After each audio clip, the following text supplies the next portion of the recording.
لو بتمر بواحد من الأيام اللي الدنيا ضيقت فيها عليك وضلمت وخلاص ما بقيتش شايف ضوء في آخر النفق، خليني أسألك سؤال. أنت عامل إيه؟ أي حمل أنت شايله على قلبك؟ قد إيه دموع كادمها جواك؟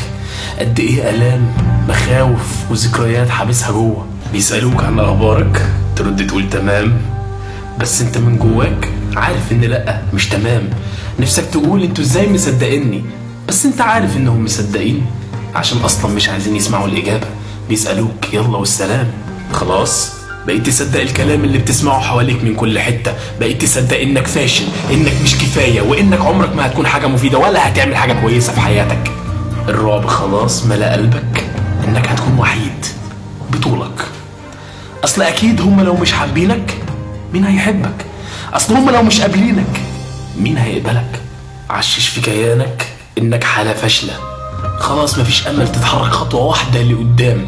انت مش كفاية، خلاص فاضل خطوة واحدة وتنهار. لكن عارف انت عندك اختيار اي خطوة هتاخدها النهاردة. انا عارف ان في حاجات كتير خارجة عن ارادتنا، حاجات لازم نتعايش معاها، لكن الاختيار اللي عندك هو انك تستسلم او تقوم وتنفض التراب وتكمل في طريقك. والسؤال الاهم، هتصدق مين؟ هتصدق نفسك ولا هتصدق الأصوات اللي قالت عليك إنك فاشل، إنك مش كفاية، وحكمت عليك إنك ما تستحقش الحياة، وإن مفيش حد بيحبك ولا مهتم بيك؟ ولا تصدق نفسك؟ ما تخليش الخوف اللي جواك يحبسك.